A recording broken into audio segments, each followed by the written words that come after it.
It's nice to see you back here at Last Memories. Join me as I break down for you the stories of the most dumb deaths ever recorded. From a woman who wrapped duct tape around a cracked scuba hose and jumped in anyway, to friends who let a coin toss decide who would dive headfirst into uninspected water in the craziest way possible.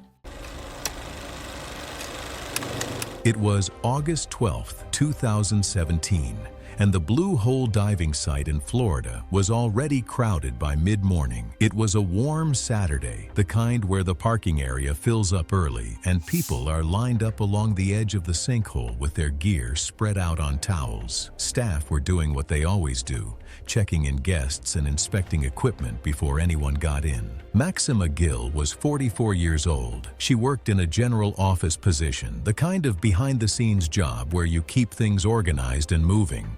She had been diving recreationally for a few years. Not a beginner, but not a trained professional either. People who worked around her described her as someone who pushed back hard when she felt a rule was getting in her way. She did not like being told she was wrong, especially about something she had already made up her mind about. That day she came with 2 friends, and all 3 of them were planning a relaxed weekend dive into the sinkhole. When she arrived at the entry point, a staff member checked her equipment as part of the standard routine. They found a problem almost right away. The low-pressure hose connected to her regulator had a leak. It was small, but it was there, and the staff member told her it needed to be replaced before she could get in the water. They had a replacement ready and offered it to her. They also told her she could wait while it was properly fixed. For most people, that would have been a straightforward situation. Small delay, problem solved, dive continues as planned. Maxima did not see it that way. She questioned the staff member's judgment and said the issue was being blown out of proportion. She did not believe a small leak was worth stopping her dive over. When the staff offered the replacement gear a second time and suggested postponing the dive, she refused again. She walked back to her car, came back with duct tape, and wrapped the damaged section of the hose herself. I honestly don't know why Maxima thought duct tape could fix a cracked air hose underwater, but she clearly believed she knew better than everyone else there. Several nearby divers watched the whole thing. The staff documented that she had been advised against entering the water and had turned down professional help before signing off on her own entry. She went in with her 2 friends. The 3 of them descended to around 85 feet below the surface. For the first few minutes, nothing seemed wrong. Then, one of her friends spotted it, bubbles leaking steadily from the taped section of the hose. The tape was already peeling back under the pressure of the depth. Her friend signaled for them to start heading up. Maxima could see what was happening. The hose was failing exactly the way the staff had warned it would. A diver nearby noticed the situation and immediately offered her a spare air source. She did not take it. Witness accounts later suggested she appeared to hesitate, likely believing she still had enough air left to handle the situation herself and reach the surface without needing assistance. Instead of switching over and ascending in a controlled way, she kept trying to manage the problem by herself while the air in her tank dropped rapidly. The spare source was offered to her a second time. She still did not take it. By the time she finally turned toward the surface, her tank was nearly empty. The ascent was rushed and uncontrolled. She stopped responding before she broke the surface. Her friends and the nearby diver brought her up and got her out of the water. Emergency crews responded on shore and worked on her immediately. She was pronounced dead shortly after. Investigators later concluded that the fatal event began as an out-of-air emergency and resulted in drowning before she could safely reach the surface. Officials concluded that entering the water with confirmed equipment damage had started the sequence of events, and the repeated refusal to accept help, both before the dive and during it, removed every possible way out. It was January 6, 2018, in Belfast, Northern Ireland, inside a fire station. The work order had been sitting in the system for 2 weeks. The contractor wasn't coming until next week. 7 days is a long time for a flickering light in a building full of people who fix things for a living. Ciaran Moffat was 29 and had worked at the station for 6 years. He was not a trained electrician, had never claimed to be on paper, but he had built a reputation among his crew for getting things done without waiting. Over 2 years, he had patched plumbing, rehung a bay door, and reworked simple electrical fixtures. Each job completed faster than the last and retold with enough detail that nobody thought to question the credentials behind them. He was well liked. That day, someone made an offhand comment about the fixture. Ciaran said he could replace the ballast in under 2 minutes. Another firefighter put up 20 pounds. 3 others drifted in from the apparatus bay.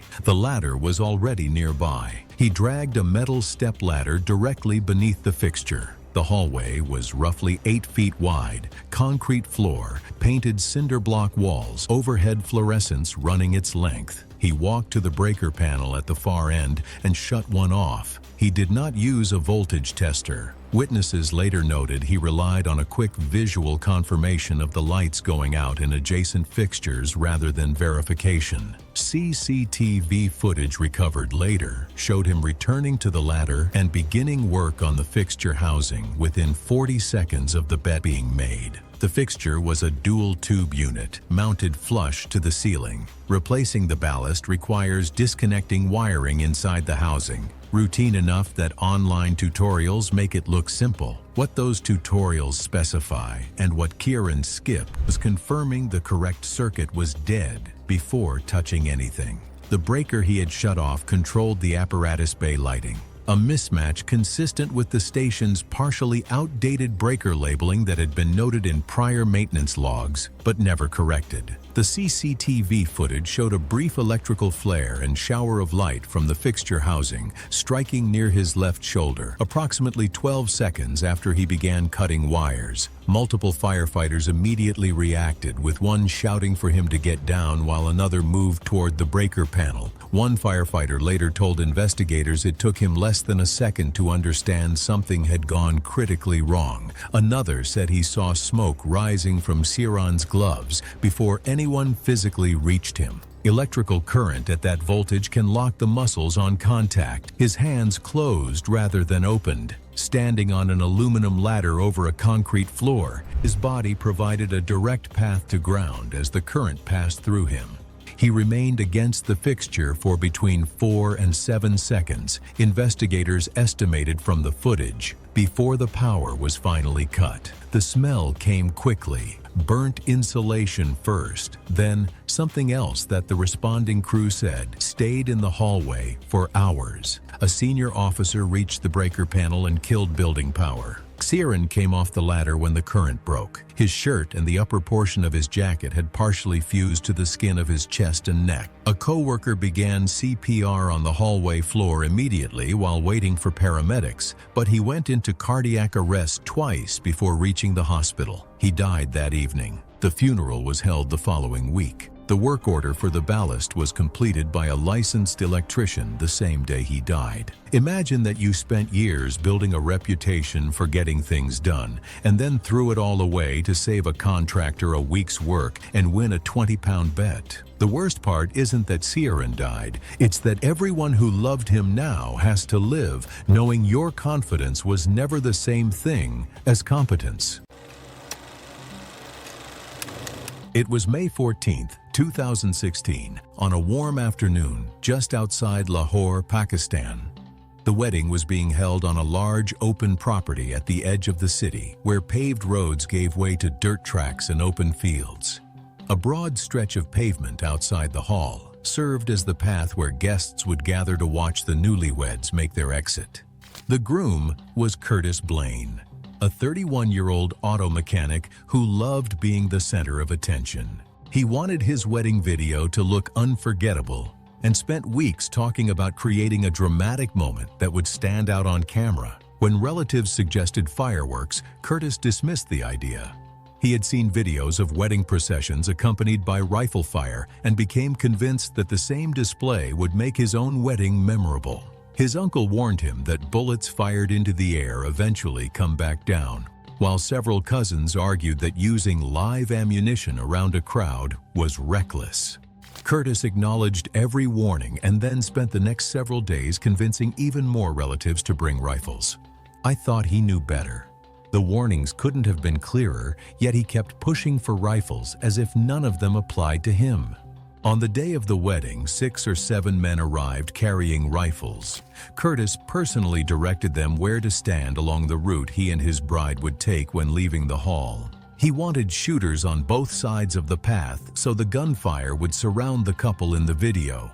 Witnesses later recalled that he repeatedly instructed them to aim upward over the surrounding fields rather than across the crowd. The ceremony unfolded without problems, and by the time the newlyweds emerged from the hall, dozens of guests had gathered outside with phones ready to record. The first rifle cracked through the air, followed by several more as the shooters angled their barrels high above the open fields and fired.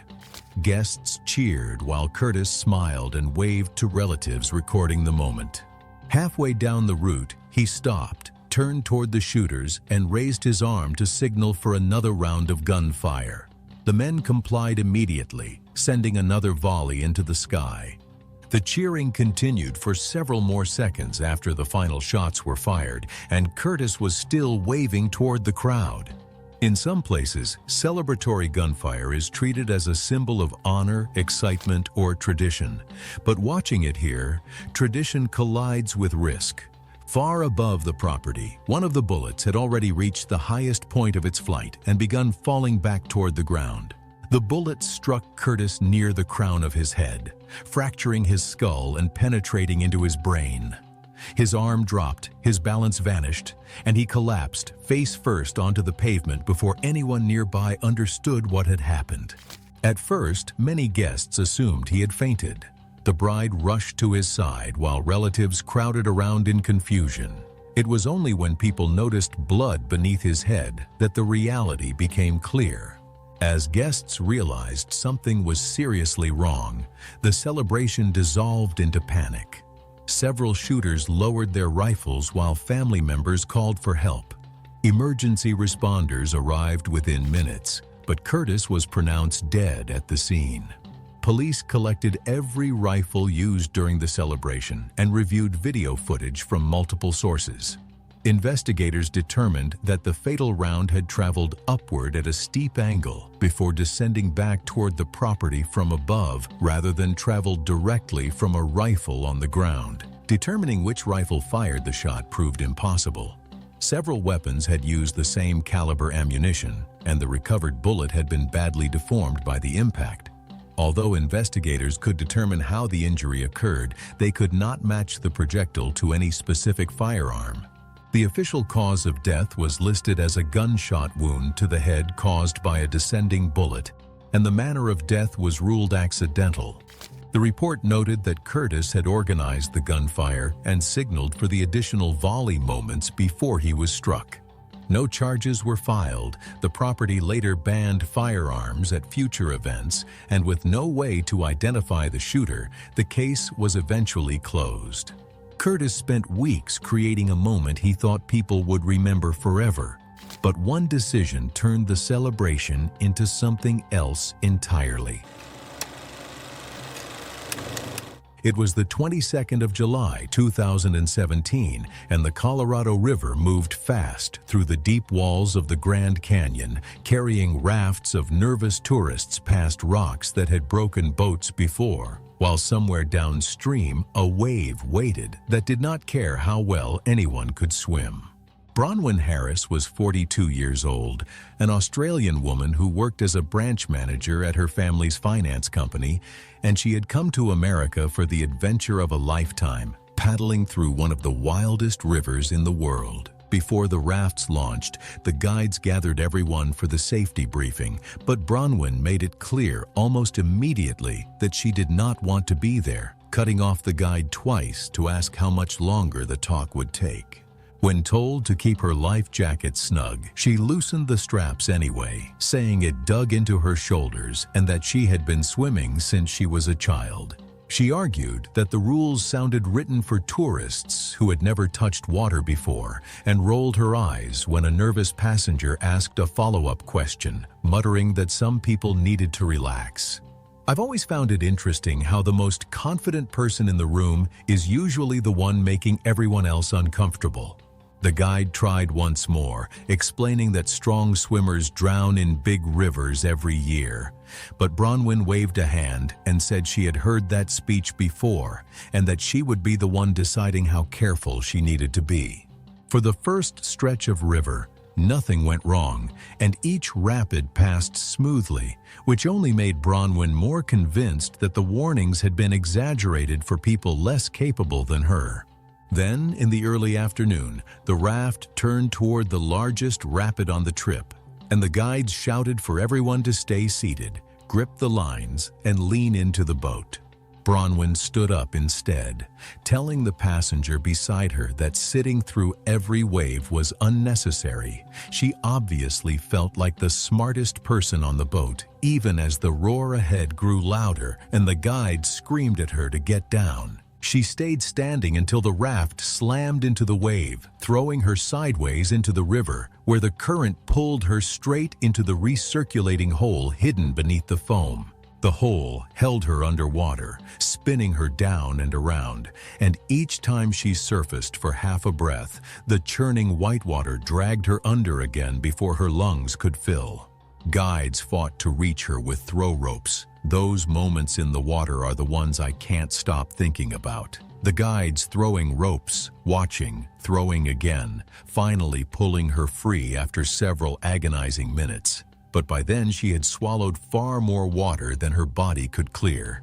She was rushed to a hospital where doctors diagnosed severe drowning with secondary injuries from being pinned against a submerged rock inside the hydraulic, and despite hours of effort, she could not be revived. Investigators confirmed her life jacket had worked correctly, and that the briefing had explained exactly how to avoid this kind of trap. But no jacket can save someone who refuses to stay low when the river finally shows its strength. It was June 2nd, 2015. Visitors filled the outdoor pavilion of a roadside animal park outside Ocala, Florida, for the afternoon reptile show. Maria Catherine Laurel was 39 years old, a salon owner from Gainesville.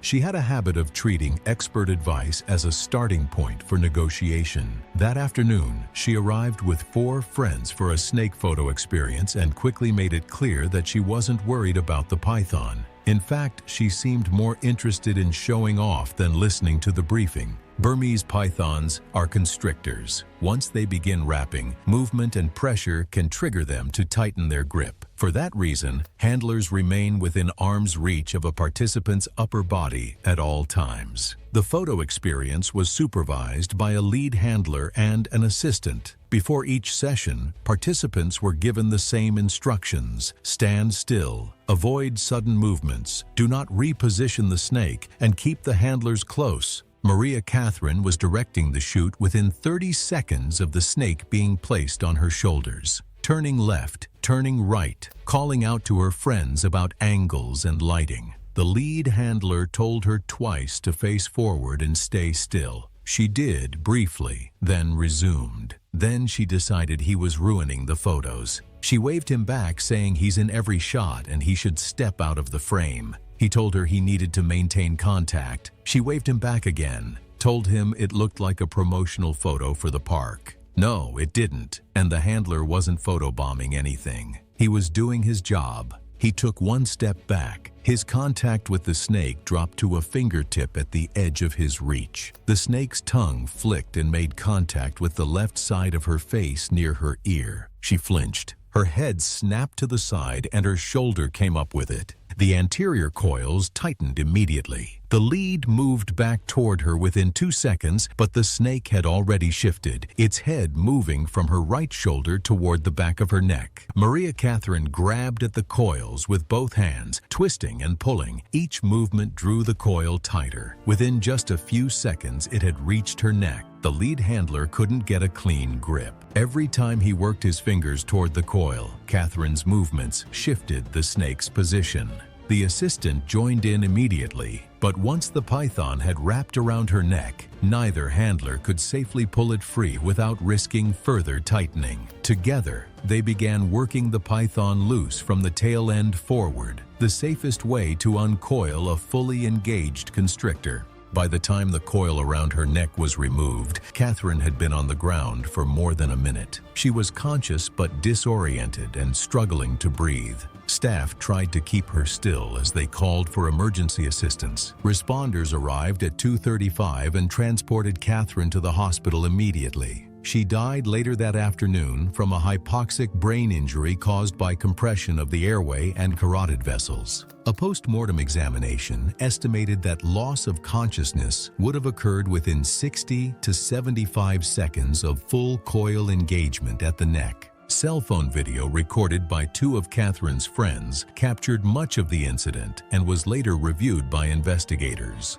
The footage aligned with statements provided by both handlers. Investigators ultimately determined that the death was accidental. For someone who liked calling the shots, Maria Catherine chose the wrong situation to take control of. It was December 31st, 2015, in the Kreuzberg district of Berlin, Germany, where a neighborhood celebration had been building since dusk. The kind of gathering that ends with someone on the ground and everyone else standing over them, trying to remember what they should have said an hour earlier. Emre Voss was 27 years old and worked the morning counter at a small, independent coffee shop in the Neukölln district, where he had been a fixture for 3 years. Co-workers described him as magnetic and exhausting in equal measure, someone who turned every routine moment into a performance. His close friends had a shorter version. He didn't know when to stop. As I read further into the story, apparently, he had no history of recklessness beyond his general appetite for being the center of things. He had purchased a collection of consumer fireworks from a street vendor earlier that evening, which in Berlin on New Year's Eve is as routine as buying bread. The larger rocket-type devices he bought were roughly 14 inches long and built to be placed upright in a bottle or tube before ignition. He held the rocket awkwardly at an upward angle in his bare hand, rather than placing it in a bottle for stability. He had been the one to suggest the fireworks, the one to carry them across the neighborhood, and the one who decided sometime around 11:40 p.m. that he wanted to hold one at an angle rather than setting it on the pavement. His friends told him to put it down. He laughed. The street outside was lit by the ambient glow of the city and scattered pops from adjacent blocks. The temperature was below freezing. A light layer of snow covered the cobblestones. The group had been together for hours. The mood loose and celebratory. The kind of night where someone's bad idea gets laughed off until it doesn't. He gripped the device in his right hand, angled upward and away from the group, fuse burning. At least 2 people stepped back. One reached toward him. The rocket wobbled slightly as he gripped it, a subtle motion unnoticed by most of the group before the explosion. He adjusted his grip. Despite repeated warnings, the fuse was already too short to react once he ignored them. The device detonated in his palm. Witnesses described the explosion as immediate and total. No escalation, no warning distinct from the hiss of the fuse. The primary blast fractured his right hand at the metacarpal bones, with the concussive force traveling upward through the wrist. Shrapnel, casing fragments, and propellant debris entered his lower face and throat. He was standing when it happened. I want to be direct about this.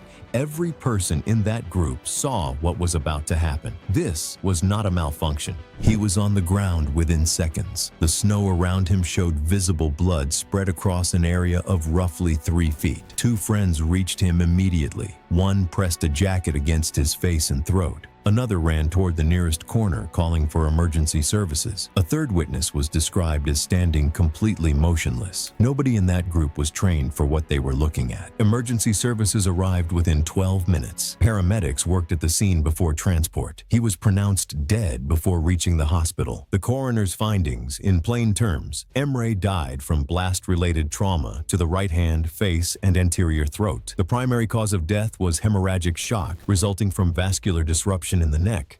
Shrapnel had severed or lacerated major vessels that could not be controlled in the field. The hand injuries alone would have required surgical intervention. The throat injuries were not survivable without immediate access to an operating room. Police recovered fragments of the device from the scene. His friends held a private gathering the following week. No formal memorial was placed at the site. The firework did exactly what it was engineered to do. It just did it in someone's hand. His friends warned him more than once, and I don't think any of them have stopped thinking about whether one more word would have changed anything. Probably not. Some decisions close faster than the people around them can react. The fuse was already lit before anyone realized the conversation was effectively over. That's not a comfort. It's just what happened. It was February 22nd, 2016, and the Tarcoles River in Costa Rica was known for its large crocodiles. Warning signs and local guides regularly warned visitors about the danger. That afternoon, a small group of tourists was hiking near the river, trying to reach a viewing area before the sun went down. Brian Moody was 34 years old and worked in sales.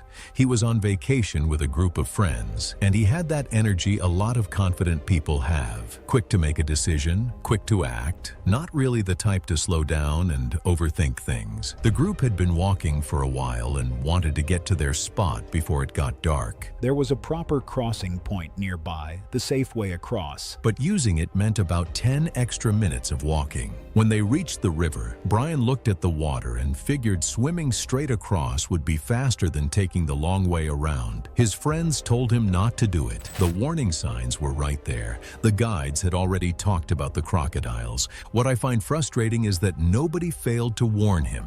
The warnings were everywhere. But Brian had made up his mind, and the more people pushed back, the more set he seemed to get. A few other tourists who were nearby stopped to watch what was happening.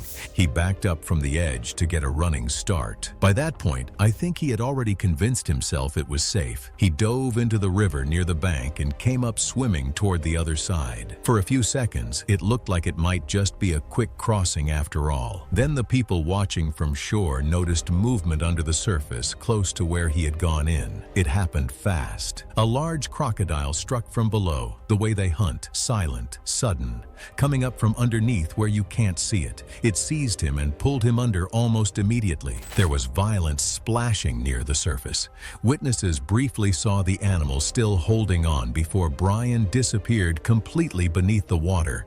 Nobody on shore could do anything. Getting into that river to help would have meant a second person facing the exact same danger, and everyone there knew it. Someone called for help right away, but there was nothing anyone could do but watch the water. The attack was over before any emergency responders could arrive. Recovery teams searched the area afterward, and human remains were eventually found downstream a considerable distance from where he had entered. The search took time, and the people who had been with him spent those hours knowing how it would end. Authorities confirmed that the injuries were consistent with a crocodile attack. The witnesses all told the same story, that Brian had chosen to swim across the river instead of using the marked crossing, and that he had been warned multiple times before he entered the water. There was nothing unusual about the crocodile's behavior. It did exactly what crocodiles in that river are known to do, in the exact place where signs warned people not to enter. The official finding pointed to a single decision as the cause, choosing to swim through known crocodile habitat to save a few minutes of walking. The safe crossing was right there. The warnings were right there. The guides had said it plainly, and his own friends had begged him to stop. Local operators temporarily closed off access to that stretch of the river while the recovery was carried out. In the end, the 10 minutes he was trying to save cost him everything. I think this story is a reminder that sometimes the shortest route can end up being the most expensive one.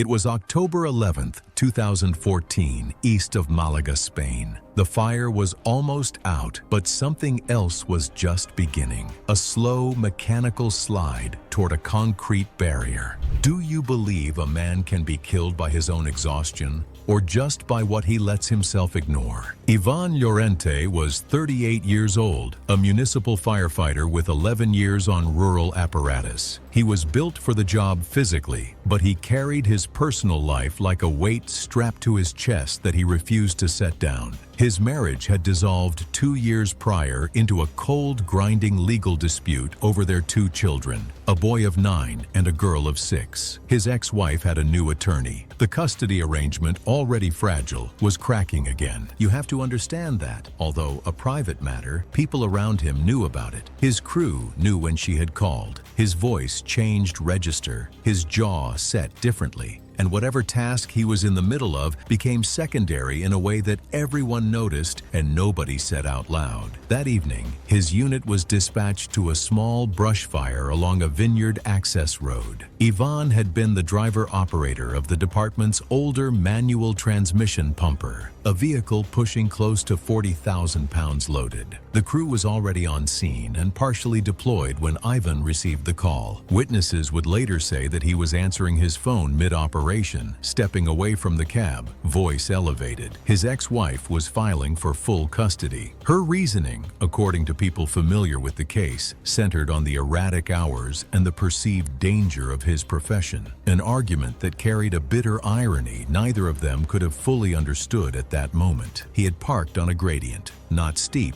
but enough. The pumper was positioned nose forward toward the road's edge, rear facing a concrete irrigation barrier approximately 30 feet back. Whether it was distraction or assumption is the kind of question that doesn't have a satisfying answer. The parking brake was worn but still functional. On the older apparatus, it needed to be pulled fully into position to reliably hold on an incline, something Ivan failed to do. Ivan had slammed the cab door and was pacing along the driver's side, phone pressed to his ear, free hand moving. The wheel chocks normally placed beneath the rear tires during roadside operations were still mounted in their brackets. Note that personal phone use during active operations is a violation of departmental policy, though informally tolerated in practice. The truck began to move. The second crew member saw it first and shouted. Ivan turned toward the truck and, in what investigators and witnesses believe was an instinctive attempt to reach the cab step and regain control, moved alongside the apparatus before slipping behind the rear tandem wheels. He did not clear them in time. The rear wheels struck him at approximately thigh level, knocking him down and driving him backward into the concrete irrigation barrier. Blood spread across the road surface quickly, pooling in the asphalt cracks. The truck continued moving,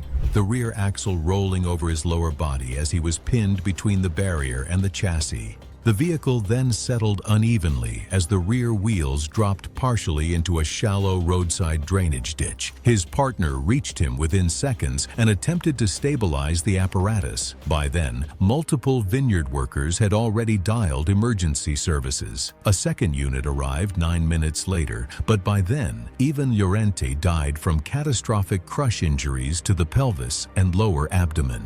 His ex-wife was notified that evening. The custody case obviously ended. I find it genuinely difficult to assign blame cleanly here, and I think that discomfort is the honest response. What Ivan did was a stupid operational failure, and people died for less obvious mistakes than this one. But he was also a father in the middle of losing his kids. Taking a phone call that felt, in that moment, was likely the most urgent thing happening in his world for him. That does not excuse the mistake, but it explains the man. It was October 15th, 2017. On a clear fall afternoon at a rural property about a half-hour outside Amarillo, Texas. The wedding was being held on a big stretch of family land, mostly flat fields with patches of taller grass, a long dirt path leading up to a metal-sided reception barn, and a few scattered trees along the way. The ceremony had already happened earlier in the day at a small chapel in town. Now the guests were standing around the entrance of the barn, waiting for the groom to make his big entrance. Phones were already out. Somebody had a drone in the air. Everyone was watching the dirt path. The groom was Garrick Clow, 33, a farm equipment mechanic. He worked at a shop in town that fixed tractors, forklifts, balers, anything with an engine and a hydraulic line. People said Garrick never showed up to a party empty-handed and never met a piece of machinery he didn't want to modify.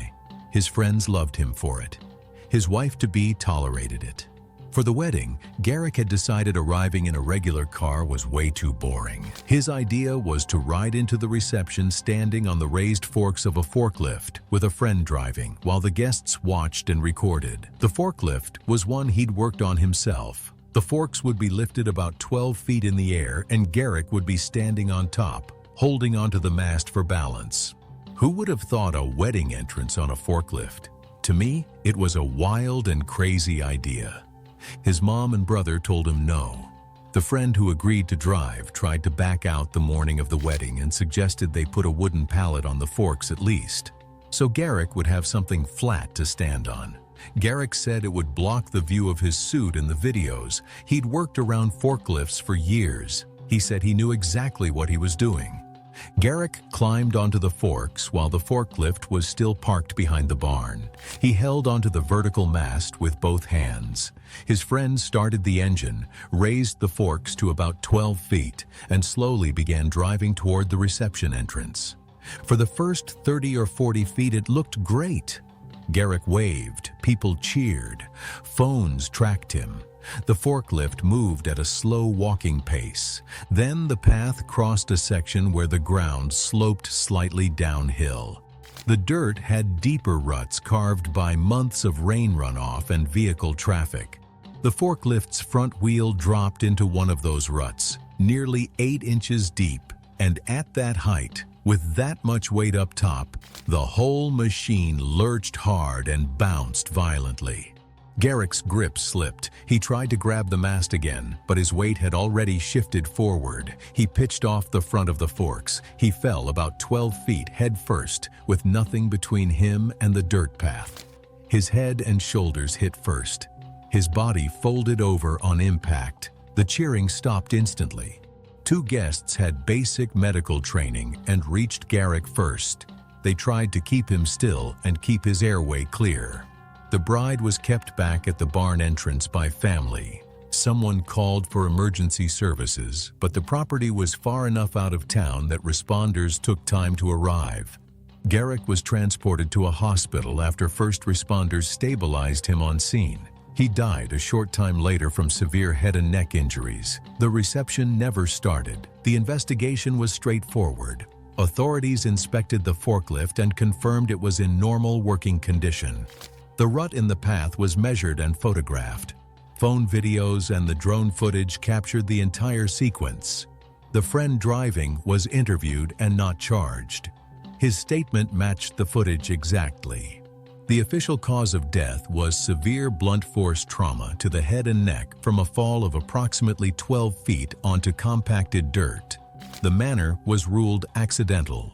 The report noted the forklift had been operated as a passenger platform in a way it was never designed for, that the victim had been warned by multiple family members and by the operator himself and had chosen to proceed without any safety equipment. And it makes me wonder, how often do we ignore warnings and treat something dangerous like child's play, only to realize too late that the risk was real? It was on the 22nd of August, 2019. The Grand Canyon stretched wide and golden under a clear sky, with dry riverbeds curling through the rocks like sleeping snakes. And far away, clouds were gathering over hills that nobody standing on the canyon floor could see. Elaine Janice Thompson was 49 years old, and she had built her whole life on quick choices. She worked in real estate back in Texas, and she believed that people who waited too long always lost the good deals. She carried that same thinking into everything she did, even when she traveled, and she did not like being told what to do by people she had never met. This trip was special to her because she had a goal. She wanted to see 4 great canyons before she turned 50. She had already walked through Antelope Canyon, Bryce Canyon, and Zion, and now the Grand Canyon was the last one on her list. She felt proud and she felt ready. 3 canyons without a single problem. I understand completely why the 4th felt like a formality. When she arrived, a ranger stopped her near the trailhead and explained that storms far away could send sudden floods rushing through the dry canyon floors, even if the sky above stayed perfectly blue. Elaine crossed her arms and told him she had already done 3 canyons, that she was not a first-time tourist, and that she could read a sky just fine. The ranger tried again, pointing to the flood warning signs posted along the path. Elaine looked at the signs, looked back at him, and told him she appreciated the concern before walking away without another word. She found a narrow side canyon, quiet and empty. She liked being alone. It made her feel in control. The sun was still shining, the air was dry, and nothing around her looked dangerous. Then came a low sound, rolling through the canyon walls, soft at first, like distant wind moving through rock, but it grew louder and closer. Elaine paused, then decided it was just the canyon echoing. She had heard strange sounds in canyons before. She kept walking. That pause matters. She heard something. She just talked herself out of it. Suddenly, brown water rushed in across the dry ground, fast and thick with mud. Before she could make sense of it, a second surge followed, far stronger than the first. The rain had fallen miles away, funneling through distant washes and pouring into the canyon system all at once. The narrow walls gave the water nowhere to spread, so it rose fast and pushed hard. The path behind her vanished under the rising flow. Elaine turned to run, but the rocks were slick. Her foot went out from under her, and the current pulled her in. She had no time to grab anything. The canyon was too tight, and the water moved too fast. She was carried downstream through sharp bends and over rough rock. The water gave her no room to stop, no surface to hold, no way to fight back. Rescue teams came in once the floodwaters settled. They found her downstream in a low area covered in mud and debris. The canyon walls around her were scoured clean, showing exactly how much force the water had carried. Doctors confirmed she died from drowning and from injuries caused by being thrown against rocks during the flood. The sky above her was still blue when the water arrived. That's the cruelest part of a flash flood warning that nobody takes seriously. Investigators concluded that a flash flood caused by distant rainfall had surged through the canyon and overwhelmed the area where Elaine was walking. After the tragedy, park officials continued emphasizing flash flood awareness through warning signs, ranger briefings, and visitor education programs designed to keep hikers out of high-risk areas.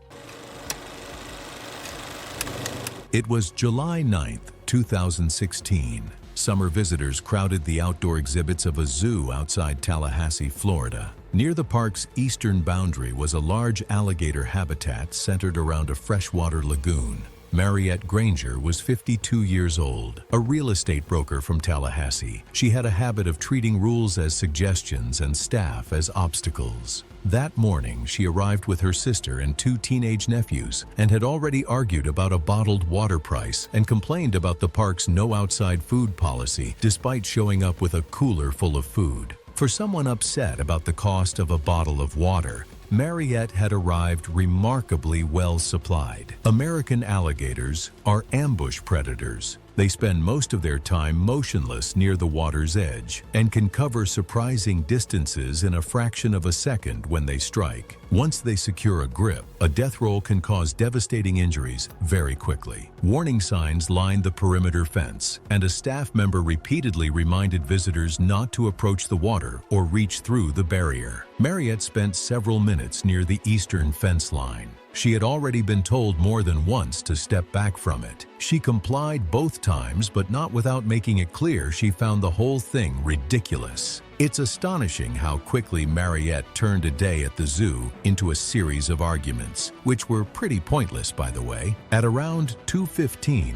Mariette took out some cash while arguing with her sister over money. A gust of wind carried 3 bills over the fence and onto the lagoon, only a few feet from the water's edge. The staff member monitoring the habitat had stepped away moments earlier. Mariette grabbed the top of the chain-link fence and leaned over the barrier, reaching for the bills. Her fingertips were inches away. The water beside her shifted. An 11-foot alligator had been lying motionless near the fence line, almost completely hidden beneath the dark surface. The animal lunged and clamped onto her right forearm just below the elbow. The force pulled her forward. Her grip slipped from the fence and she went into the water. The death roll began almost immediately. For several seconds, the surface churned violently before settling again, but she never resurfaced. The staff member who had stepped away heard the screaming and returned to the fence line within moments. Emergency services were contacted at 2:19, but a specialized animal response team was required before anyone could safely enter the water. Mariette was recovered from the lagoon at 2:47,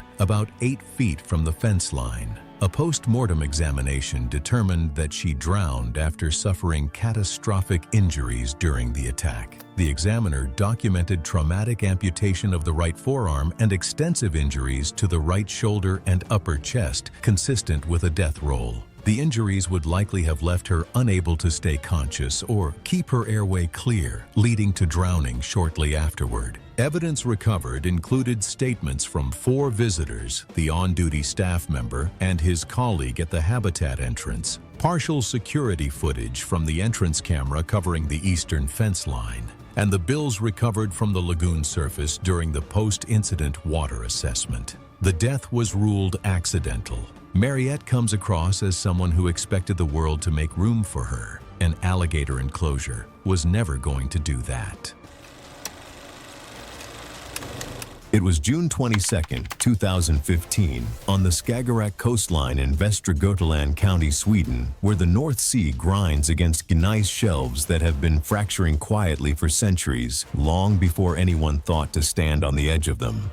Emmerich Das was 28 years old and worked part-time at a regional print studio. Photography was what actually occupied him. Coastal landscapes mostly, overcast water and granite shelves shot in flat morning light. His friends described him as someone who prioritized proximity to his subject over everything else. Based on what I've read, he had a consistent habit of deciding that closer was always better than safer. The trip to the Skagerrak coast had been his idea. He had identified the location through satellite imagery and wanted wide-angle shots of the water from the edge. He brought 2 camera bodies and a tripod. The tripod had been positioned on the stable portion of the ledge, but one camera rested precariously on the edge of the slab. His 3 friends came along the way people do when someone they like is enthusiastic, without strong opinions of their own. There was no formal trail to the ledge. They scrambled over loose fieldstone for roughly a quarter mile from the nearest parking area before reaching the edge. No barriers, ropes, or warning markers existed before the accident, as this stretch was considered informal and seldom patrolled. The group reached the edge in late morning. Emmerich shot for roughly 40 minutes before noticing a large detached slab near the lip,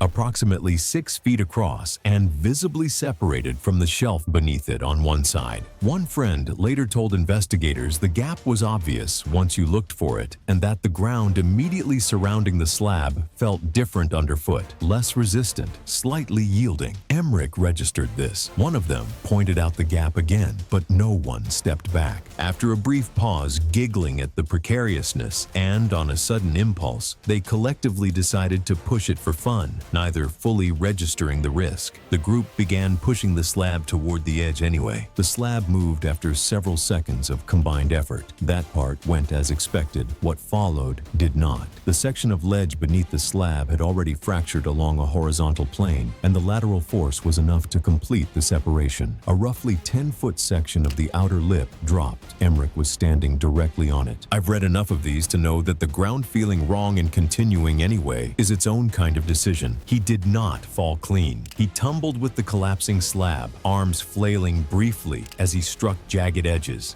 His three friends were close enough to feel the vibration through the soles of their boots before they scrambled back from the new edge. One of them described to investigators seeing Emmerich's shoulders drop below the ledge line as the rock face came apart around him. Dust rose immediately, and smaller rock fragments skittered down, some bouncing off the shelf below before settling. The drop was approximately 60 feet onto a broken rock shelf above the waterline. The geology of the shelf meant there was no soil or sand to absorb any part of what arrived, only fractured gneiss, uneven and angled toward the water. The three friends reached the new edge within seconds of the collapse. Nothing below was moving. One of them called Regional Emergency Services immediately. A Coast Guard unit arrived by water within 25 minutes. Emmerich was confirmed dead at the scene. The coroner's report determined cause of death to be massive blunt force trauma from a fall of approximately 60 feet, combined with impact from descending rock debris. Findings included open skull fracture, complete disruption of the thoracic cavity, bilateral rib fractures, traumatic aortic rupture, and comminuted fractures of both lower extremities. Examination also showed multiple abrasions and contusions from sliding across jagged rock before impact.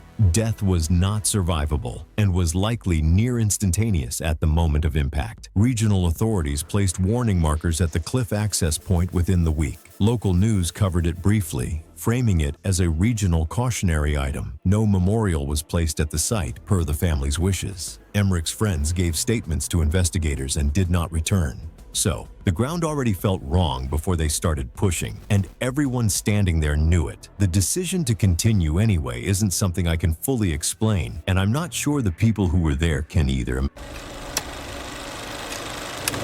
It was September 3, 2016, and the reef along the Gulf Coast of Florida was one of those places that looked different every time you got in the water. It was a popular spot for recreational divers and underwater photographers because the marine life was close and the visibility was usually good. That morning, a small dive group entered the water together from a local dive operator's boat. Dory Ann Brandt was 31 years old and worked as a graphic designer. She spent most of her free time underwater with a camera. She was good at it too. Her photos were clean, well composed, and she had built up a small following of people who appreciated that kind of work. That year, she had entered a regional underwater photography competition, and she was serious about it. The problem she kept running into on earlier dives was the current. Every time she got close to the shot she wanted, the water would push her just enough to ruin it. She had been thinking about how to fix that for a while. I actually understand the frustration of being so close to something and having it keep slipping away, but the solution she came up with is the part that changes everything. Before she got in the water that morning, she revealed her plan to the group. She had brought a rope. Her idea was to tie one end around her ankle and attach the other end to something fixed near the reef. That way, she thought, the current couldn't move her while she was trying to shoot. The dive guide on the boat told her directly not to do it. Other divers in the group heard the exchange and decided against copying the setup. Dory didn't argue loudly, but she didn't change her mind either. She entered the water with the rope and her camera. Once the group spread out over the reef, Dory found a structure she liked and anchored herself to it the way she had planned. For a little while it worked. She was stable, she was shooting, and the current wasn't pulling her around the way it usually did. She was getting what she came for. Then the current shifted, pushing her away from her original position. The loose rope drifted into the reef and snagged. She tried to reposition herself, but the line tightened with each movement. The knot ended up behind her ankle, and despite several attempts, she couldn't reach it properly. With no cutting tool and the rope cinching tighter as she struggled, she couldn't free herself. This is the moment where I think the camera should have been the last thing on her mind, but based on what witnesses said, she was still holding it while trying to work the rope free. She spent several minutes trying to untangle herself. The other divers had spread out to different sections of the reef and didn't immediately notice she wasn't moving. Her air supply was going down the whole time. By the time divers backtracked and found her, she had already stopped moving. They cut the rope and brought her to the surface. Emergency responders met the boat, but she could not be revived. Investigators examined the recovered rope and documented the reef formations where the tangle had occurred. The pattern of knots and the sections of reef involved told a clear story of how the line had wrapped progressively tighter as she tried to move. Witnesses confirmed that the dive guide had warned her before the dive and that other divers had declined to use the same setup after hearing the warning. The official conclusion identified the self-made tether as the direct cause of the entrapment. Her air ran out while she was restrained and unable to reach help. No equipment malfunctioned. No unusual conditions contributed. The rope did exactly what a rope does when it catches on something underwater. It held. It was February 2nd, 2016, in Łódź, Poland, just before the coldest hour of a winter night that had already claimed 2 minor traffic accidents and 1 hypothermia call before midnight. And in a local fire station, something was already set in motion inside that building that no alarm could have preceded because the danger wasn't coming from outside. Marek Dybka was 31. He had been with the department for 6 years, long enough to know the rhythms of the house, short enough to still find the pranks entertaining. His colleagues described him as reliable on a call, loose everywhere else. He was saving to move out of his parents' flat. He had a girlfriend he talked about constantly. He had plans to qualify for a technical rescue certification that spring. They said that he was the kind of person who showed up, worked hard, and filled the dead hours with noise because silence didn't suit him. The silicone lubricant had been applied to the brass pole sometime around 1 a.m. by Marek and 2 colleagues working the same overnight shift. A probationary firefighter was scheduled for early morning cleaning duties, and the pole was the centerpiece of the joke. The idea being he'd grab it, slide wrong, and look foolish in front of whoever was watching. You know it was the kind of prank with a long institutional history at stations like that one. They applied it thoroughly, laughed about it, and moved on to other things. Nobody wrote it down anywhere. Nobody flagged it for the morning crew. The shift was busy with equipment checks and downtime tasks, and the joke simply got folded into the background of routine station noise. By 4:40 a.m., the tones dropped for a working apartment fire 2 miles away. The interior security camera showed the crew moving within seconds, the trained automatic mobilization that comes from years of repetition. Marek was moving fast, already in partial gear, already committed to the pole before any conscious calculation could have interrupted him. He had descended that pole hundreds of times. His hands knew what to do, even if the conditions no longer matched expectations. Well, remember the prank he literally set up himself, like shooting a gun in his own mouth? Marek's gloved hands contacted the pole at speed and found almost no usable grip. The silicone offered far less resistance than expected, and his gloves slid on the brass like wet glass. Midway down the 11-foot drop, both arms lost contact and his body rotated outward. I don't think he had any idea what was happening. I don't think there was time for that. Marek's head struck the beveled concrete edge of the bay floor, opening at the base of the pole. The older station house had no modern safety matting around the landing area, only exposed concrete worn smooth from decades of use. His body continued forward momentum, forcing a violent hyperflexion of his neck as his shoulders folded over his head. He landed on the back of his skull and upper neck, the impact driving a catastrophic high cervical spinal injury consistent with a fracture dislocation and spinal cord transection at the upper cervical level. Blood spread from beneath his head within seconds. A senior firefighter on the floor called dispatch from the station radio, while a second member moved to stabilize Marek's head without moving the spine. Nobody knew what to say beyond the address. Ambulance crews arrived in 6 minutes from the nearby hospital district station. Marek had no meaningful neurological response on arrival. Brain death was determined later that day following neurological testing and clinical confirmation of irreversible loss of brain function. Life support was withdrawn 4 days later by family consent. The probationary firefighter transferred to another station before the calendar year ended. No formal disciplinary charges were filed against the surviving crew members who had applied the lubricant. A decision that, depending on who you ask, reflected either departmental loyalty or institutional failure. The pole was replaced. A policy memo circulated. The station kept running calls. It was August 11, 2018, in Phoenix, Arizona, on a Saturday morning that was already hot before the sun was fully up. The wedding was supposed to take place at a small venue on the edge of the city, with a courtyard, white folding chairs, and a little arch covered in fake flowers. The bride wasn't at the venue yet. She was still at home, about a 20-minute drive away, getting ready with 2 bridesmaids and her mom. The dress was hanging on the closet door. Her shoes were lined up by the bed. Everything was running on schedule, or at least it looked like it was. The bride was Tabitha Glynn, 30, a real estate assistant. People said Tabitha was sweet, a little anxious, and the kind of person who studied every photo of herself for things to fix. About 2 months before the wedding, she started worrying about small lines around her forehead and eyes. She wanted them gone before the photos.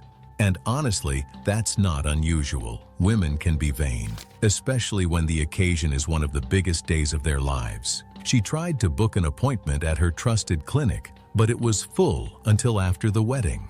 A friend of a friend told her about a woman who did cosmetic injections out of her house for about 1/3 of the normal price. The product, the friend said, came from the same kind of stuff the real clinics used. Tabitha's bridesmaids told her not to do it. Her mom told her not to do it. They said she looked fine. They said it wasn't worth the risk to save a few $100s on something going into her face. Tabitha agreed it sounded sketchy, then quietly booked the appointment anyway. I can sense the desperation in her. She was willing to gamble on a stranger's needle just because, for her, looking good felt more urgent than thinking about her safety. The appointment was 6 days before the wedding. It happened in the back bedroom of a private home. There was no paperwork, no health questions, and no medical equipment beyond a folding table and a box of needles. The woman who did the injections wasn't a nurse. She'd watched videos and practiced on friends. Tabitha got multiple injections across her forehead and around her eyes. She paid in cash and went home. For the first 2 days, she felt fine. By day 3, she noticed her face felt heavy. She told her mom she thought it was just swelling. By day 4, she occasionally felt her eyelids drooping and blamed it on stress and lack of sleep from wedding planning. By day 5, her voice sounded slightly softer than usual, but she was still able to eat, drink, and move around normally.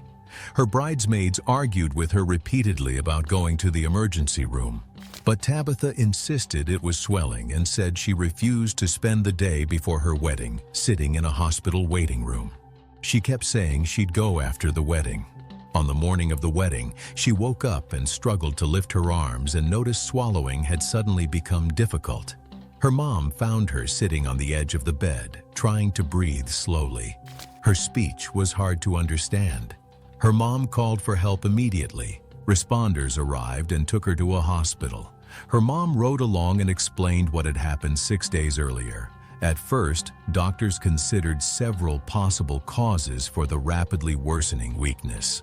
Once her mother described the cosmetic injections, they became concerned about botulinum toxin poisoning and contacted specialists. Her breathing continued to deteriorate as the paralysis spread.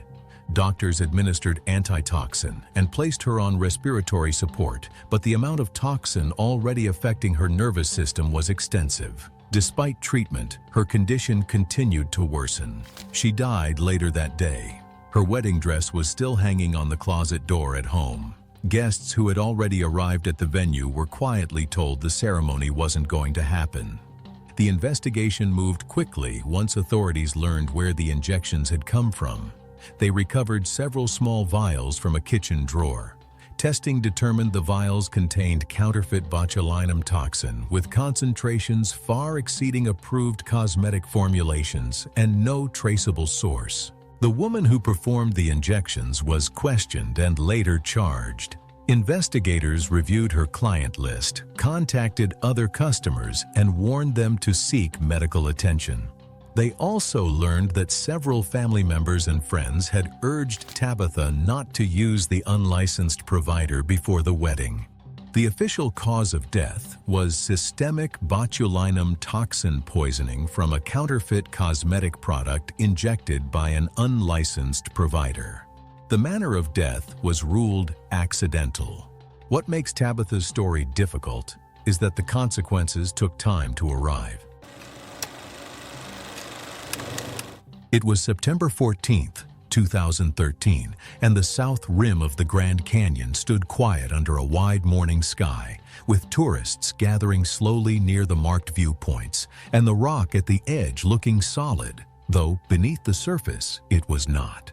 Gloria Barnes was 46 years old, and she worked as a senior corporate communications director for a consulting firm based in Seattle, a woman who had built her career on telling stories through pictures and who often flew drones to capture sweeping views for her keynote presentations. She had come to the canyon alone, planning to gather footage for a talk about scale and perspective. And she believed that her years of professional experience meant the safety rules made for ordinary tourists did not fully apply to her, since she saw herself as someone who understood risk far better than the average visitor ever could. I wonder what was her risk assessment at this point. The viewpoint where she stood was marked with barriers, and rangers were present, giving the same warnings they gave every visitor, telling visitors to stay back from the edge and avoid entering unstable sections of the rim. But Gloria questioned why those rules should apply to a professional like her, and argued quietly but firmly that the restrictions were meant for tourists, not for someone with her level of skill. The rangers warned her again, telling her plainly to keep her distance from the unstable section of the rim, and she nodded, acknowledging what they said.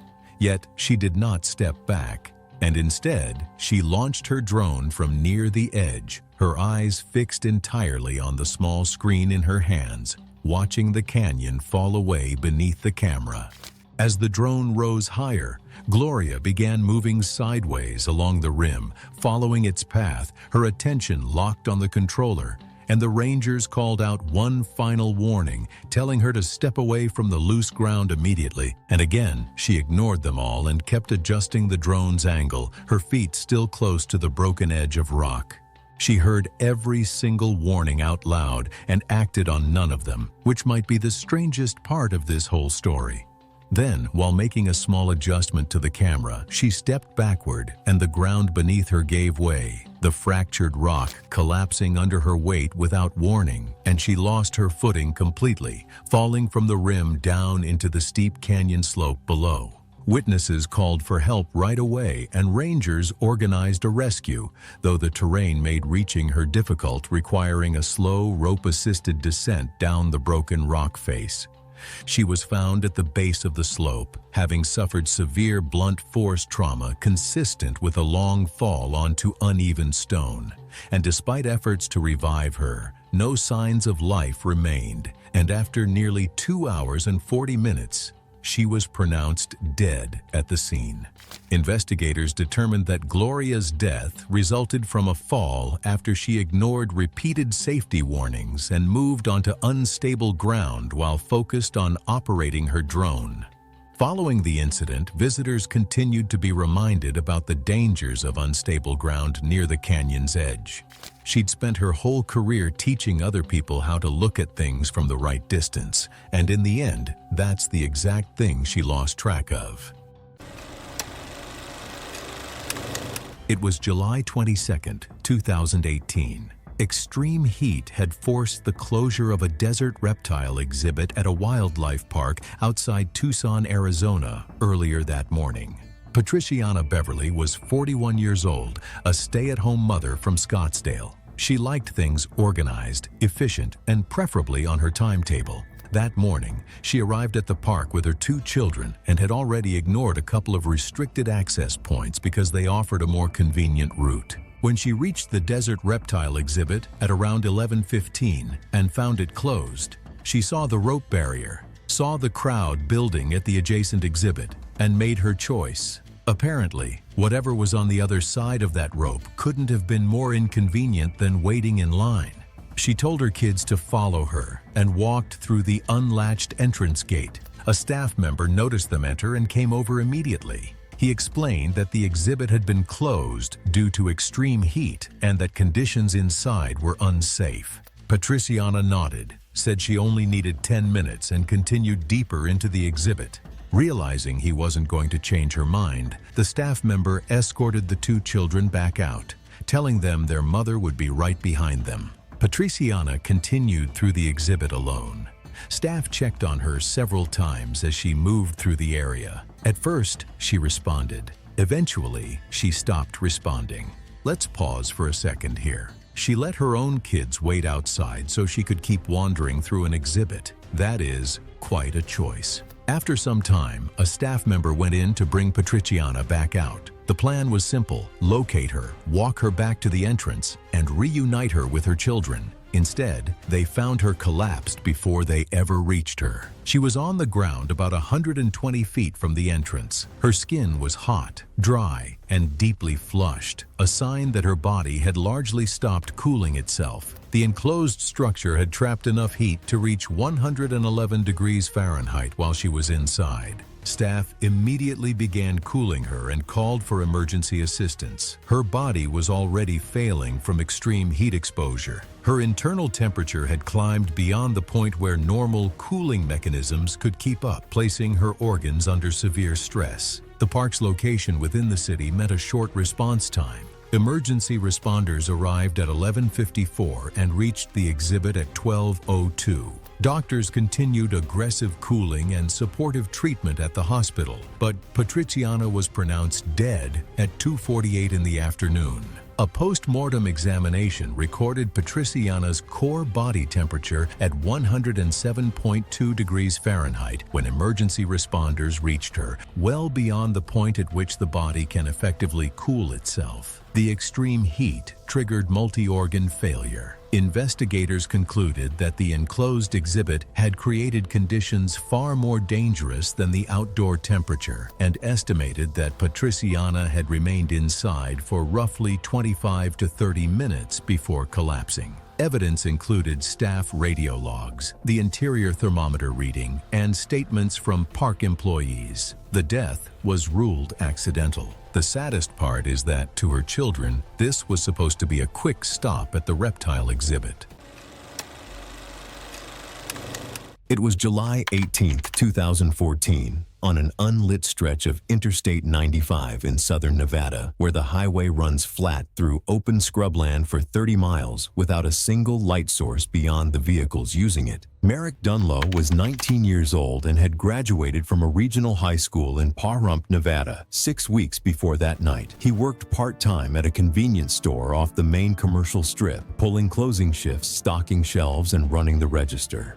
People who knew him consistently described the same pattern. He measured his standing among others by how they reacted to him, and the reaction he sought most was the one that came right after something went wrong, but not badly enough to matter. That night, he drove out to the highway that night with 4 friends in 2 vehicles. The game of chicken was not prearranged. It emerged on the shoulder within minutes of stopping, which tells you something about how the group operated. Marek volunteered immediately. 2 friends aimed flashlights across the asphalt from behind the guardrail. A third held a phone up to record. Before I continue with the story, I want you to know that the setup, with people on foot and vehicles stopped on a 70 miles per hour interstate, would be considered highly illegal and could be grounds for criminal charges if observed by police. 1 vehicle passed in the near lane, and the road opened briefly. Marek stepped off the shoulder, wearing a dark hoodie that blended into the unlit roadway. Marek reached the painted center line, roughly 24 feet from the shoulder, and stopped. The pause lasted 2 to 3 seconds based on footage recovered from a friend's phone. A pickup traveling eastbound at an estimated 72 miles per hour was approaching from his right. impact. Investigators later placed the distance between Marek and the front of the truck at approximately 650 feet at the moment he went still. At 106 feet per second, that is just over 6 seconds. I've thought about that number more than I expected to when I started writing this. 6 seconds is enough time to understand what is coming toward you, and still not enough time for your body to do anything meaningful about it. Marek did not move. Witnesses on the shoulder later described him as completely stationary, facing the oncoming lane. The pickup driver told investigators he did not see Marek until he was approximately 200 feet away. He applied the brakes immediately, but the truck was still traveling at an estimated 60 miles per hour at the point of contact. The front right corner of the vehicle struck Marek at chest height. The impact threw him approximately 38 feet from the point of strike. He landed on the eastbound shoulder and did not move again. The truck skidded another 90 feet before coming to a full stop. Friends on the shoulder began screaming within seconds of impact. One placed a 911 call immediately. The driver exited his vehicle and remained at the scene. Emergency services only confirmed death when they arrived. The coroner's report listed the cause of death as blunt force polytrauma, complete sternal fracture, bilateral pulmonary laceration, traumatic aortic rupture, and severe traumatic brain injury. Consistent with high-speed vehicle strike, death was near instantaneous upon impact. The footage from his friend's phone was reviewed by investigators and subsequently returned to the family. The convenience store where he worked filled his shift within days, not out of indifference, but because the overnight hours still needed to be covered. I think it's a scary thought that the world made a small adjustment and kept moving, and the only people still carrying the full weight of that night are the ones who were standing on the shoulder with flashlights in their hands. It was July 29, 2018, and the Pecos River in Texas had been running low for months. The drought that summer had pulled the water down far enough that rocks near the shoreline were sitting out in the open air. The river was still moving. Anyone who had been around water long enough could see that something was different. A bridge ran over the water there, and the drop from the railing down to the surface was around 35 feet. Lila Faye Fawn was 26 years old and worked in retail. She was the kind of person who kept her friend group together. She remembered the plans, she followed through, she showed up, and every summer she showed up at this bridge. The jump had started a few years back as something spontaneous, and then it just became a tradition. The same spot, the same people, the same cameras. It was the kind of thing that feels like it belongs to you after you do it enough times. I think that's actually what made her reckless. She trusted something familiar to her without ever stopping to check if it was still the same. That day, the group arrived with their phones ready to record. The mood was relaxed and easy, the way it always was on a trip that felt like a repeat of something that had already worked. Before anyone climbed up, one of her friends brought up the water level. The river looked lower than usual. That friend suggested checking the depth before jumping. Honestly, it was probably the smartest thing anyone said that day. Lila didn't think it was necessary. She had been jumping here for years. She knew the river. She climbed up onto the railing. Nobody else said anything after that. From the top of that bridge, the water looked fine. It was slightly murky from people moving through it earlier, which made the bottom harder to read. What Lila could not see and did not check was what was sitting just under the surface directly below the jump spot. A large rock formation had always been there, but in previous years the water had been deep enough to keep it well below where anyone would reach. That summer, with the water level this low, the gap between the surface and the rock had closed significantly. She jumped feet first from around 35 feet up. The speed of that kind of fall is not something you can slow down once you're in the air. She hit the water and kept going down, the same way she always had. Except this time the rock was there, just beneath the surface, where it had never mattered before. Witnesses on the bridge heard the impact. She did not come back up, and just like that, what had been a fun summer tradition for years turned into a fatal emergency in a matter of seconds. Her friends went in after her. They found her in the water a short distance downstream, carried by the current. Emergency crews responded, but the injuries she had already suffered were not survivable. She was pronounced dead at the scene. Investigators reviewed the witness recordings and examined the area beneath the bridge. Recovery personnel later confirmed the exact location of the submerged rock and measured the water depth at the jump point. The drought had reduced the depth enough that the clearance, which had always protected her, simply no longer existed that summer. The official finding was straightforward. The decision to jump without checking current conditions, combined with the false confidence built from years of successful jumps in higher water, led directly to the fatal impact. Local residents had already commented on the unusually low river levels in the weeks leading up to the incident. The warning was available. It just wasn't looked for. It was August 3rd, 2018, on a narrow industrial street in Porto, Portugal. The warehouse fire was out, the crews were tired, and that is exactly the kind of quiet, unremarkable moment that doesn't announce it's about to become someone's last. Sergio Vale was 41 years old and had spent 19 years in the fire service, the last 11 at a mid-sized municipal station on the western corridor of the city. He was efficient, and efficiency had rewarded him. Colleagues described him as someone who moved fast on a scene without appearing to rush, a distinction that younger crew members could not always make for themselves. He had a daughter finishing secondary school and had been planning to attend her end-of-year ceremony the following week. He was known for staying after shift to help newer volunteers with gear checks, and his captain had twice recommended him for a senior training role. The problem with Sergio was not carelessness. I believe it was repetition. Over years of clean outcomes, he had compressed his disconnection procedures in ways that worked until they didn't. On active supply lines, protocol required verbal confirmation from the hydrant team before any coupling was manually separated. Sergio had shortened that step to a visual check, then eventually to an assumption. Younger crew members who trained alongside him absorbed the habit without the context behind it. They saw the outcome, not the risk. That is how shortcuts travel, not through instruction, but through observation. The morning had started before sunrise. By 6:40 a.m., the warehouse structure had been brought under control after roughly 3 hours of active suppression. One crew member, positioned near the main supply coupling at street level, said aloud that the line was probably dead, despite having zero corresponding confirmation from the hydrant end. A second crew member had already reached for the coupling by the time the words finished. Sergio was standing approximately 6 feet away, watching. The coupling separated while pressure still remained in the supply line. The metal end moved as the system suddenly released tension, and the hose reacted violently.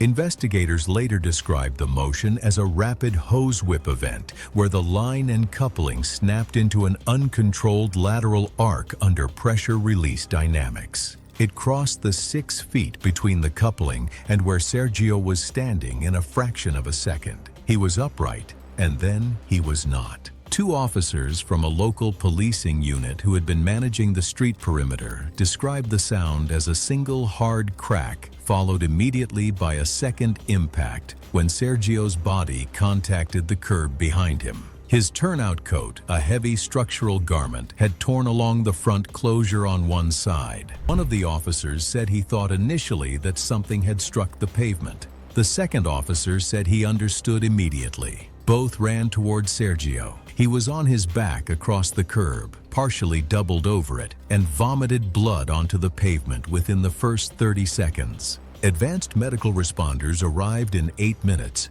but Sergio lost consciousness during transport. He died at the regional hospital shortly after arrival. The coroner described rupture of the liver consistent with a high-force blunt impact to the upper abdomen, along with fractures to multiple lower ribs on the right side and internal hemorrhage that progressed too rapidly for surgical intervention to arrest. The volunteer who had reached for the coupling was not charged. Sergio's daughter attended her ceremony the following week without him. Bad habits do not kill people every time they are repeated. I think that is the problem. The times they don't become the evidence people use to keep doing them. And the one time they do is the only one that doesn't get a second chance. It was July 23, 2016, On a warm Saturday evening at the Lake of the Ozarks in Missouri, a wedding was being held at a lakeside venue with a long wooden dock extending over the water. The dock ended in a square platform surrounded by a low wooden railing. One side faced deep water, while the other faced shallow water filled with large rocks. The bride was Monica Dew, 29, an event coordinator. Having spent months planning every detail of her wedding, she had one photo in mind above all others: a dramatic sunset shot of a bride standing on a dock railing with her arms spread wide. Being an event coordinator herself, she wants her own wedding to stand out from the rest. After the ceremony, Monica pulled the photographer aside and asked to do the dock photos before the light disappeared. Her husband and several guests followed them to the end of the dock. The photographer started with ordinary poses, but Monica soon pointed at the railing and told him she wanted to stand on top of it. He suggested safer alternatives, while two of her aunts immediately objected, warning that the railing looked decorative and pointing out the rocks below. Monica laughed and said she would only be up there for a few seconds. Her husband was not enthusiastic about the idea, but Monica insisted she knew what she was doing. After a brief hesitation, he agreed to steady her while she climbed onto the railing. The railing was only a few inches wide and worn smooth by years of weather. Monica carefully found her balance while the photographer began taking pictures, and several guests pulled out their phones to record the moment. The first few poses went smoothly, and Monica appeared comfortable balancing on the railing while the photographer continued shooting.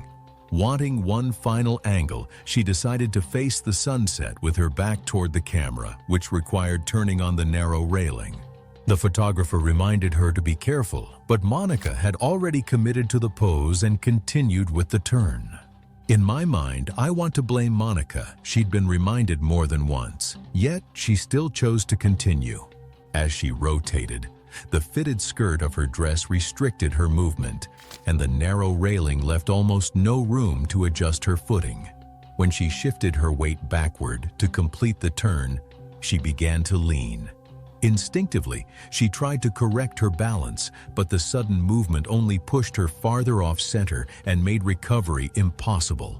When she attempted to step down and regain her footing, her foot came down into empty air instead. Because she had turned toward the sunset, her momentum was already carrying her toward the shallow side of the dock. Unable to recover, she tipped backward off the railing. The drop was only 6 or 7 feet. Had she fallen in the opposite direction, she likely would have landed in deep water. Instead, she fell toward the rocky shallows and landed directly on the exposed stones below. Her head struck one of the larger rocks before part of her body slid into the shallow water. Her husband immediately jumped into the water, and 2 nearby guests followed seconds later. Together, they pulled Monica onto the dock. Blood from a head wound covered part of her face and dress. One guest with first aid training tried to help, while another called emergency services.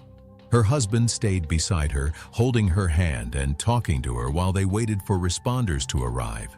Emergency responders transported Monica to a nearby hospital, but despite treatment, she later died from severe traumatic brain injuries caused by the impact with the rocks. The investigation was brief. Videos recorded by guests showed multiple people warning Monica before she climbed onto the railing. The photographer's images captured the moments immediately before the fall and the beginning of her loss of balance. Authorities ruled the death an accident. No charges were filed. Investigators concluded that Monica had voluntarily climbed onto the railing despite repeated warnings. The venue later replaced the low decorative railing with a taller barrier designed to discourage climbing. A few seconds changed everything for Monica. It was the 22nd of May, 2016, and the south rim of the Grand Canyon was glowing under a soft morning light, the kind of light that made cameras come out everywhere, the kind of light that also made the rim's crumbling edges look closer and safer than they truly were. Joyce Whitaker, 52 years old, was a senior wealth management consultant from Denver, Colorado, the kind of woman who built her career on trusting her own judgment, who advised wealthy clients every day and rarely let anyone tell her what to do, and who saw rules and restrictions as small obstacles meant for people less capable than herself. Joyce booked a guided shuttle-based canyon tour after researching multiple options. She selected a budget-friendly package, which followed a fixed route with designated stops along the rim access corridor. Her goal was simply to capture panoramic photographs and spend minimal time at each stop before moving on to other scheduled destinations. She was particularly interested in finding a viewpoint she felt offered a less obstructed and more authentic angle of the canyon, but grew frustrated all morning, complaining that crowded overlooks and safety barriers hid the best photographic views behind managed pathways. You can almost picture her at every stop, arms crossed, already scanning for a way around the barriers before she's even looked at the view. The shuttle stopped at a special spot to look at the big canyon. The rangers and the driver told everyone the rules. Stay together with the group. Don't cross the safety lines or walk on ground with no markers. Get back on the bus only when it's time to go. Joyce didn't like this spot. She thought it was too far from the edge, and she thought the rules were too strict. She said she wished they could get closer so everyone could see better. Despite reminders that all passengers must remain within approved zones, she chose to exit the shuttle slightly off schedule while it was repositioning within the turnout loop. Then, she walked away from the group, all by herself, toward a spot with no markers and no rules. From far away, it looked like a good place to see the canyon. The further she walked from the central viewing area, the quieter it became, and the rim looked more open, more dramatic. Exactly the kind of shot she had in mind. So she stepped off the maintained path and onto the pale, dry ground beyond the last marked boundary. The soil there looked solid enough, sun-baked and firm on the surface, and nothing about it looked like a warning. And that was why tourists were not allowed to reach there. Rangers reminded visitors to stay inside the designated areas. They explained that the ground beyond the barriers was unstable, weathered by wind and rain for thousands of years. But Joyce waved off the concern. She said she only wanted a few extra steps, just enough for a better angle. And she kept walking. She crossed further past the boundary, camera raised, eyes fixed on her shot instead of her footing. A ranger spotted her and called out for her to come back. Joyce lifted a hand in acknowledgement, but she did not stop. Her photograph seemed more important than her life. She kept adjusting her frame, stepping backward to fit more of the canyon into view. That single step backward landed on a patch of loose soil sitting over fractured rock. The ground gave way beneath her almost instantly, and Joyce disappeared over the edge, falling nearly 180 feet down a series of jagged rocky ledges before coming to rest on a lower slope. Rescue teams arrived fast, but the terrain made everything slow. Ropes had to be set, technical climbers had to descend carefully, and by the time anyone reached her, the damage was already done. She had suffered a severe brain injury, broken ribs, crushed pelvic bones, and heavy internal bleeding from the repeated impacts against the rock. Doctors later confirmed that the injuries were too severe and Joyce passed away before evacuation could be completed. Investigators found no broken equipment nor any medical episode. The only cause was a choice to ignore a clearly marked boundary, a choice to ignore a ranger's direct warning, and a choice to keep focusing on a photograph instead of the ground beneath her feet. It was October 3rd, 2014.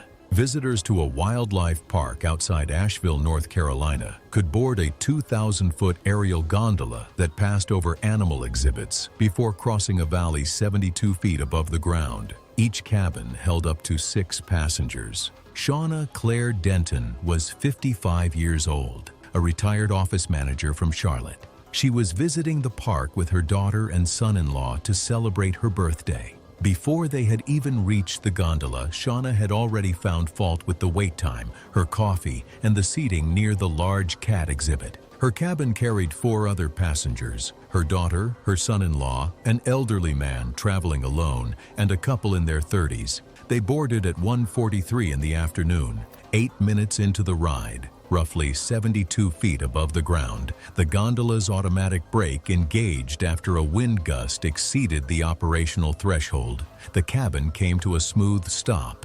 Within seconds, a staff member came over the intercom and explained that the brake had activated as a precaution, the cabin was secure, and ground crews were being positioned. Passengers were instructed to remain seated while evacuation preparations began, starting with the elderly passenger. Not ideal news, but also not the sort of announcement that normally requires anyone to do anything except stay put. Everyone stayed seated except Shauna. So much for the simple part. Her daughter told her to sit down. Shauna refused, insisting she wasn't going to wait in a stranded gondola while someone else was rescued first. She told staff she was claustrophobic, though her daughter later told investigators she had never mentioned that before. The staff member repeated the instruction to stay seated, but Shauna was already stepping toward the eastern door, climbing past the elderly passenger. The cabin began to sway. Her son-in-law grabbed her arm and tried to pull her back. Now 2 people were moving around the cabin,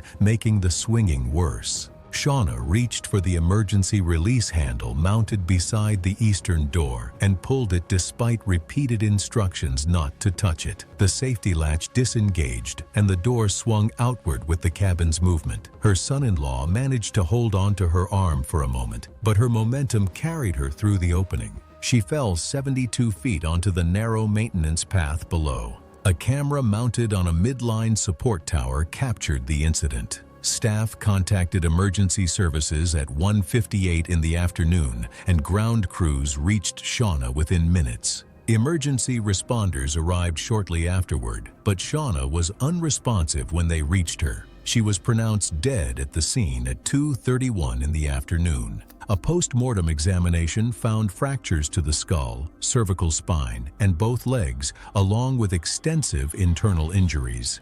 The injuries were determined to be unsurvivable, with death occurring at or shortly after impact. Investigators reviewed tower camera footage, intercom recordings, and statements from the other passengers. The elderly passenger sustained a minor wrist injury during the cabin's movement. The death was classified as an accident. The gondola remained out of service for 2 months while safety modifications were completed, including additional safeguards around the emergency release system. What should have been one of the happier days of the year became the one her family would remember for all the wrong reasons.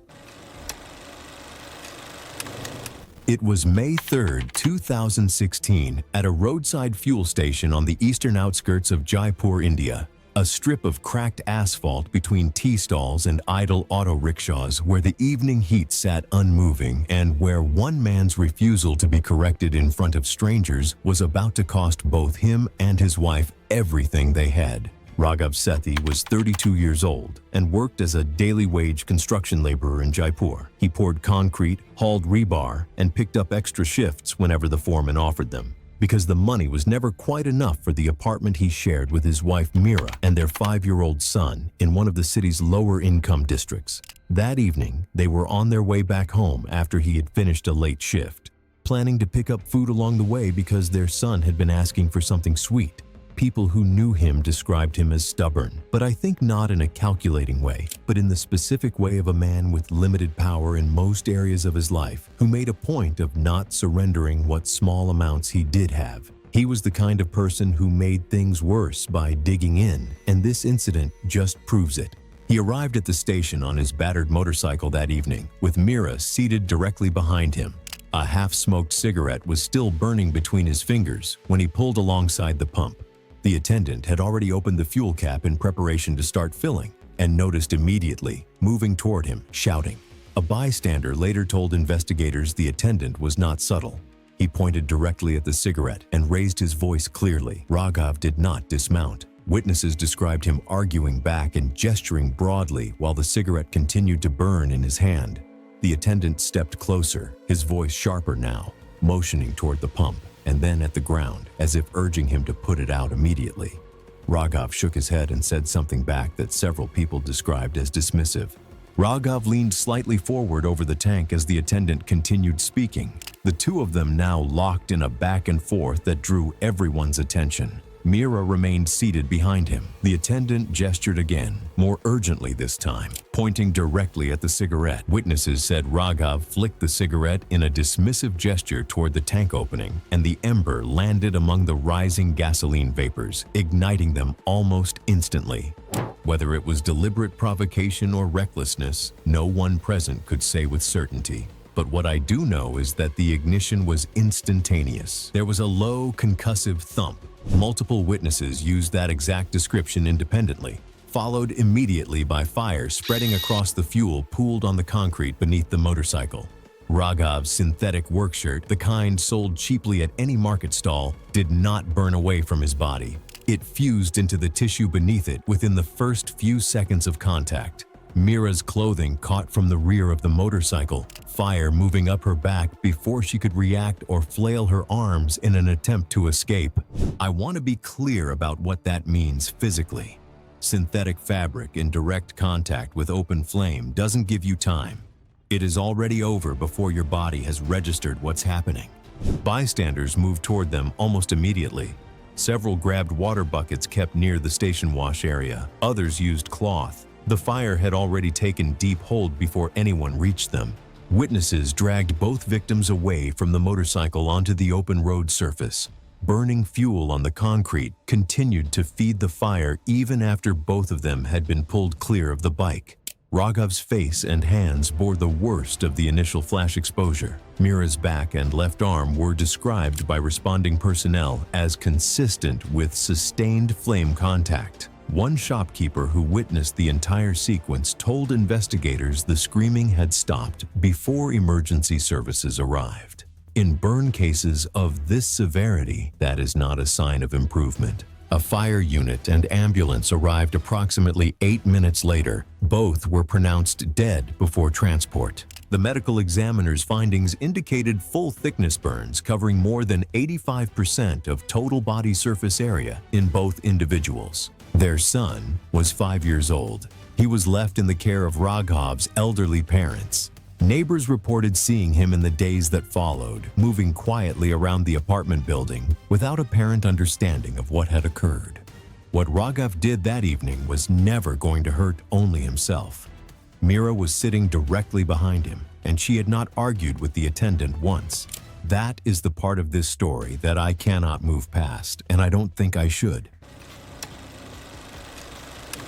It was November 9th, 2015, in Osaka's southern ward, when a routine defensive fire operation became the kind of call no station ever wants to document. Tetsuya Namba was 34 and had served 8 years with a municipal fire station in the ward. The alarm came in at 12:14 a.m., a structure fire in a 6-story concrete residential block. Heavy smoke from the second and third floors on arrival. Tenants had self-evacuated. Interior teams reported severe cracking along the second-floor load-bearing walls, and commanders called defensive operations. The perimeter was set, and interior entry was formally prohibited under incident command due to structural instability. No one had a reason to go back in. It was a textbook call, and everyone understood it. During repositioning near the lobby entrance, Tetsuya was standing beside 2 crew members when a blown-out apartment doorway gave a partial sightline into the smoke-damaged interior. A recent master stream sweep and a brief shift in airflow had temporarily cleared part of the smoke from the room, revealing a shelving unit against the far wall and what appeared to be a sealed Blu-ray case still standing upright near the edge. Witnesses said he stopped and looked without speaking. A civilian watching from across the street later saw what followed. Tetsuya turned, checked behind him once, and stepped through the side stairwell door while evacuation horns were still cycling outside. The building had been burning for over 40 minutes. The concrete post and slab construction used in residential blocks of that era performs poorly under sustained thermal load. Investigators later identified that a load-bearing column adjacent to the stairwell had already failed at its base before Tetsuya entered the door. Outside, the scene was continuously loud. Hose pressure, radio traffic, the low grinding older concrete makes before it separates. Nobody initially confirmed his absence due to the ongoing chaos. Roughly 2 minutes after he stepped through the door, witnesses on the street heard what one crew member later described as a low, dense impact. Not sharp, not extended,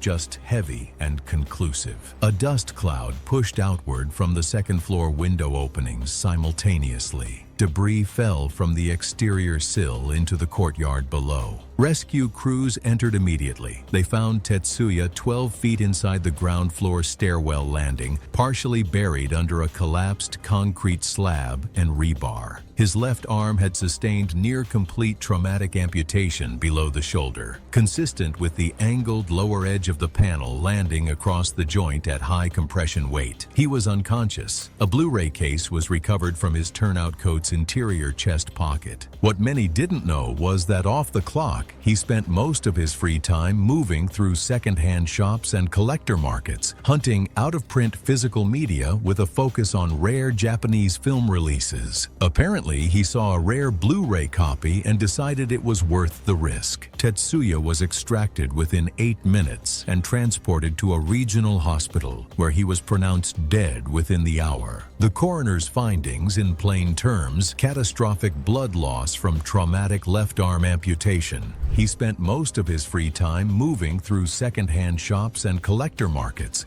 No evidence of burn injury. The fire did not kill him. His station held a private service 11 days later. His disc collection was donated to a regional film preservation organization at his family's request. Some things are just not worth it. Not a disc, not a keepsake, not anything replaceable or archivable. Tetsuya had spent 8 years operating on the principle that no object justifies re-entering a compromised structure. He had probably said it to younger crew members out loud more than once. It didn't hold when the moment arrived. It was June 18, 2017, on a warm Sunday evening in Denver, Colorado. The wedding reception was being held in the backyard of a private home rented out for the night. The yard had a big, open lawn, long tables under string lights, and a stone border about a foot high running along the patio. Dinner was over. Drinks were still being passed. The best man was Duncan Price, 34, a construction foreman. He'd known the groom since middle school, almost 20 years. People described Duncan as the loud, big-hearted type, the guy who'd help you move a couch and then accidentally tell an embarrassing story about you afterward. He was strong, confident, and always up for whatever dumb idea his friends were cooking up. He'd already given a speech that made half the room laugh and the other half cry. As the evening went on, a group of groomsmen gathered near one of the tables, swapping stories from their college days. Most of them hadn't been together in years. Somebody brought up the human pyramids they used to build at tailgates and parties. Another claimed they once stacked 10 people high without anyone falling. A third immediately called him a liar. What started as a joke quickly turned into a challenge. Within minutes, about 8 of them agreed to try it again. Duncan immediately volunteered for the top spot. He joked that if they were going to relive their glory days, they might as well do it properly. A couple of older guests pointed out the ground wasn't flat and the stone border was right there. One groomsman suggested moving farther into the lawn. Another laughed and said they weren't trying to set a world record. Duncan waved off the concern and said they'd done this dozens of times when they were younger. I've seen old friends start competing over things nobody cared about. In those moments, it isn't really about the activity itself. It's about proving they're still the same people they were years ago. 4 bigger guys formed the base. 3 more climbed onto their shoulders. The plan was simple: 4 on the bottom, 3 on the second tier, and Duncan alone at the top. One of the basemen was standing in a shallow dip in the lawn, making the whole structure lean slightly. Duncan climbed anyway. For a few seconds, the pyramid held. Guests cheered. Then the base man standing in the dip lost his footing. His knee buckled. The whole left side dropped suddenly.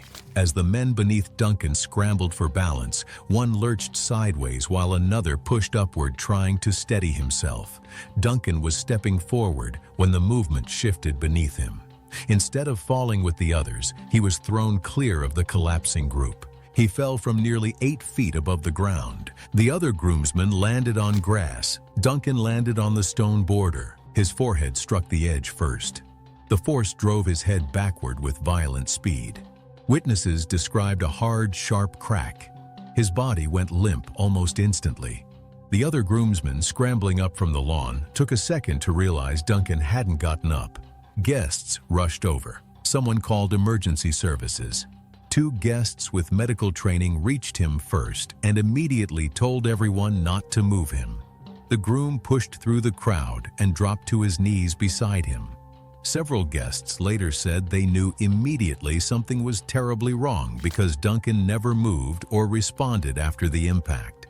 Responders arrived several minutes later. Despite their efforts, Duncan was pronounced dead at the scene. Investigators later determined he had suffered catastrophic cervical spine trauma when his head struck the stone border. The reception ended immediately. Guests were quietly escorted from the property. I think about what everyone must have felt in that moment. They just wanted to celebrate, yet it ended in a way no one could have imagined. The investigation didn't take long. Witness statements and evidence from the scene established how the collapse occurred. The uneven ground and stone border were documented. The base groomsman confirmed he'd lost his footing. Authorities ruled the death an accident. No charges were filed. Investigators found no evidence that the venue had violated any safety requirements.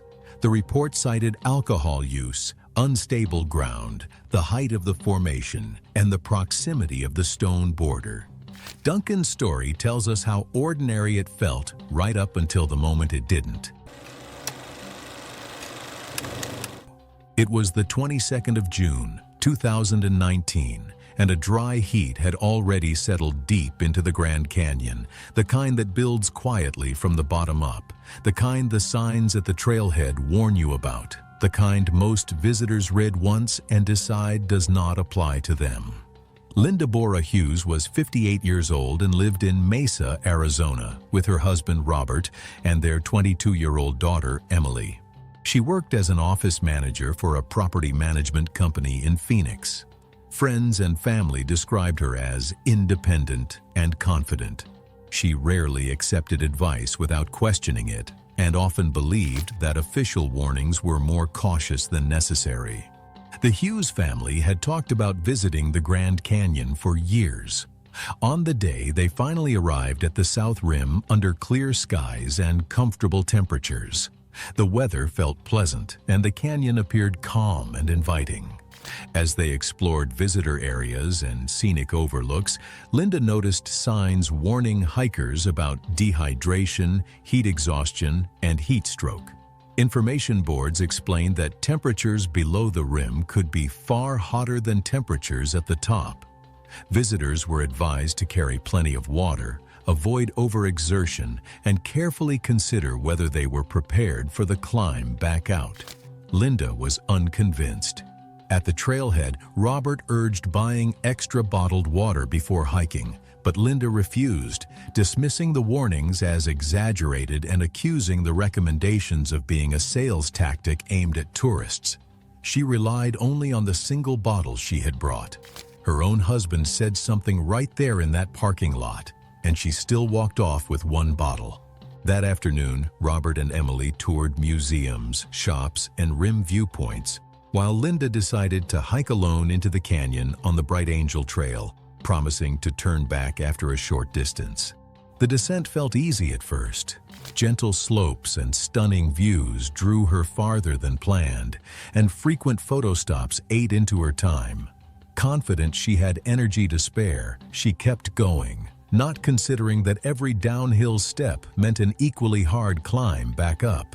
As she went deeper, temperatures climbed, shade grew scarce, and heat radiating from the canyon walls intensified. By the time she turned around, hours had passed and most of her water was gone. The climb out was brutal. Her pace dropped, rest breaks multiplied, and dehydration brought fatigue that clouded her judgment.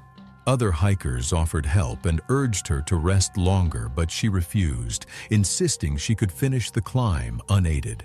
Refusing help is not stubbornness anymore. That's something closer to tunnel vision. Over the next several hours, her condition deteriorated. She became increasingly exhausted, confused, and unsteady.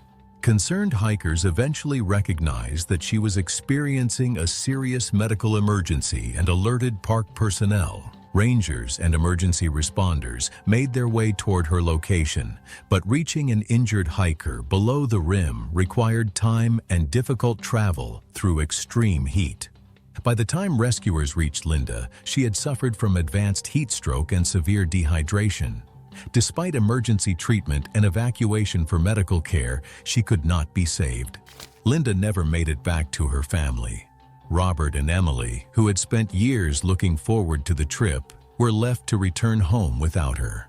In the years that followed, park officials continued reminding visitors to take heat warnings seriously, stressing that the climb out of the canyon is often far more dangerous than the hike down.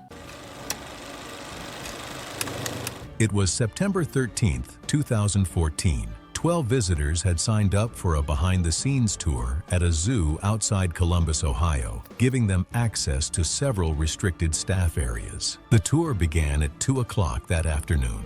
Winifred Cranston was 46 years old, an insurance adjuster from Columbus. Paying for the tour apparently seemed optional to her. She slipped through the staff access gate behind the last participant and explained that her ticket wasn't showing up on her phone. That explanation would have been more convincing if she had actually bought one. The tour was detailed and slow-moving. Winifred had expected animals. Instead, she found herself walking through hallways, storage areas, and staff corridors. By the time the group reached the large carnivore management area, she had checked out completely. At around 2:38, while the group gathered around a feed preparation station, Winifred slipped away into a nearby service hallway. About 40 feet down, she found a door propped open with a rubber wedge. Earlier, the guide had explained that some areas were off-limits for safety reasons. She still went in. The room was a sanitation storage area lined with shelves of cleaning chemicals and maintenance supplies. A staff member had stepped out only minutes earlier after combining a chlorine-based disinfectant with another cleaning agent,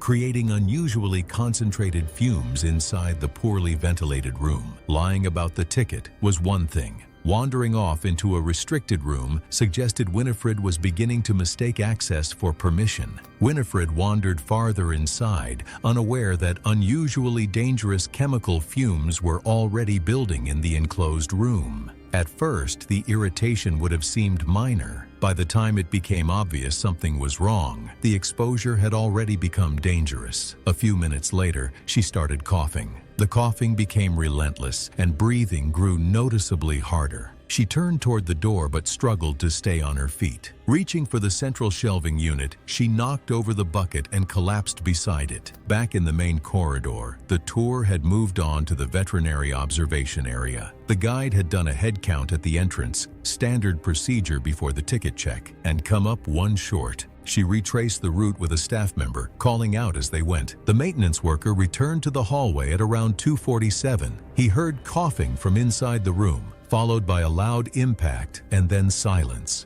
When he pushed the door open, he found Winifred unconscious on the floor. He dragged her into the hallway, opened the door fully, and radioed for emergency assistance at 2:48. Responders arrived within minutes. Winifred was unconscious and breathing shallowly when they reached her. She was transported to the hospital with supplemental oxygen, but died later that afternoon from acute chlorine fume inhalation. A post-mortem examination found severe fluid accumulation in the lungs caused by concentrated chemical exposure. Investigators concluded that the partially enclosed room, open cleaning solution, and limited ventilation had created dangerous conditions within minutes. Evidence included radio logs, staff statements, tour records, and ticketing records confirming that Winifred had never purchased a behind-the-scenes tour ticket. The incident was ultimately classified as an accidental death. For all the effort Winifred put into getting access, the place that ultimately defined her story was never meant to be part of the tour.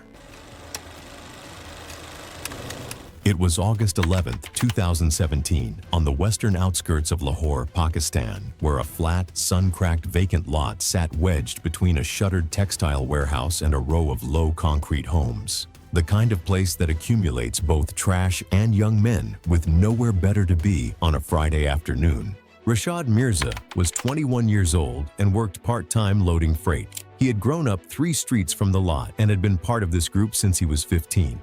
His reputation inside the circle was straightforward. He was the one who always volunteered first. His older brother later told investigators that Rashad had been saving money to enroll in a vocational welding program and had already paid the registration fee the week before. That detail stayed with me. The fee was still recorded in his phone's expense notes, sitting there. The group had no particular plan going into that afternoon. These gatherings rarely did. Someone had sourced a large agricultural tractor tire weeks earlier, and over several sessions, they had rigged a motorized spinning frame from scavenged engine parts and salvaged steel pipe. The concept, loosely, was to build enough rotational force in the tire and release it down a bamboo and warped plywood ramp, watching how far it would travel. Several of them had already run smaller tests with car tires. Nobody in the group had any background in mechanics or applied physics. I think as far as they were concerned, none was needed.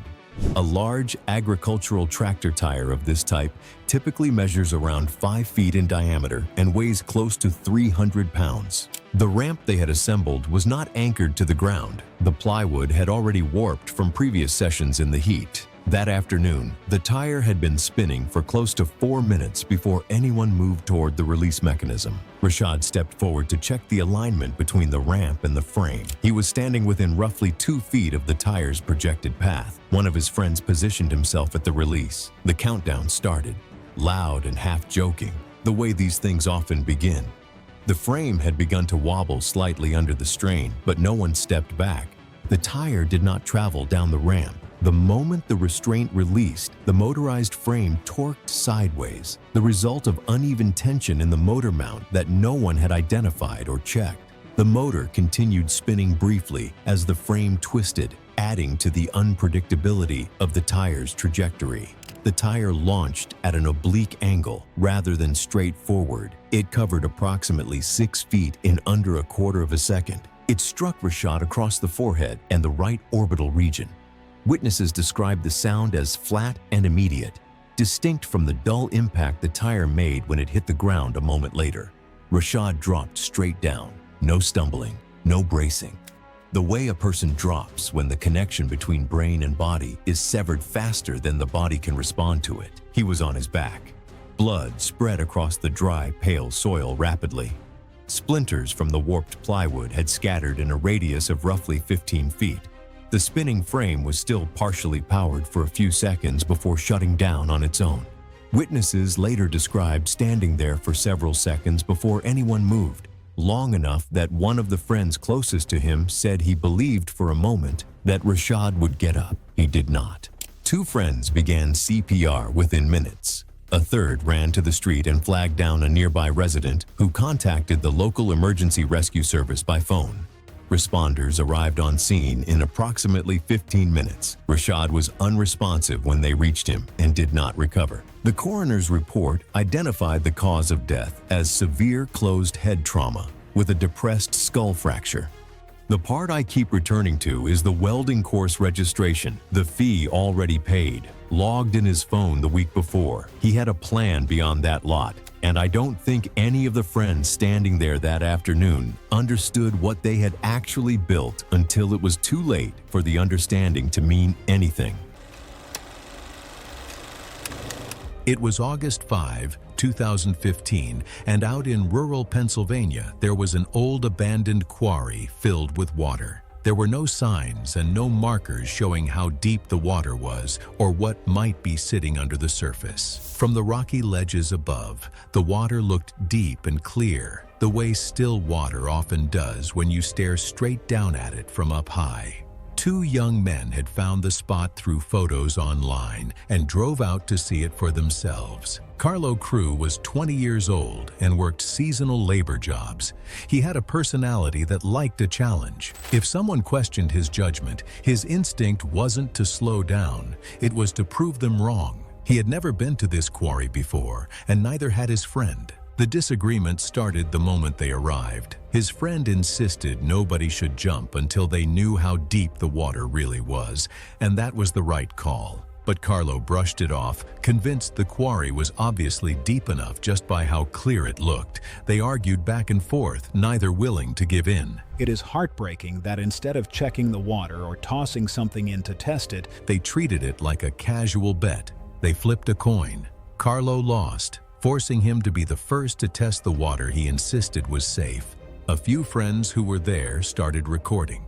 He climbed up onto a rocky ledge overlooking the quarry. He dove in head first. From up on the ledge, the water had looked plenty deep, but just beneath the surface there was a rock shelf, a flat slab of rock that the clear water completely hid from view. He entered the water fast, the way you do coming off a headfirst dive from height, and his head struck the rock shelf almost immediately. The people watching saw a cloud of disturbed sediment spread out through the water where he went in. He didn't come back up. At first, his friends expected him to surface any second, but the seconds kept passing, and he stayed down. Panic set in fast. Two of them jumped into the quarry and swam down to find him. I think this is why clear water can be so deceptive. It looks safe, even when it isn't. They located him underwater and brought him up to shore. The injuries to his head and neck were obvious. Someone called for emergency help while they got him out. First responders arrived and tried to revive him, but the trauma was too severe. Carlo was pronounced dead. When investigators looked into it, they confirmed what had happened. the water at the landing point was much shallower than it appeared from the ledge because of a rock shelf hidden just below the surface. Witness recordings captured the entire sequence. The argument over the depth, the coin toss that decided who jumped first, and the dive itself. The official finding concluded that the fatal injury resulted from striking the submerged rock. In the end, the danger wasn't visible from above, but no one had taken the time to verify what was below before the jump. Looking back, it's sad to think how easily this tragedy could have been avoided. A little more caution in those few moments might have made all the difference.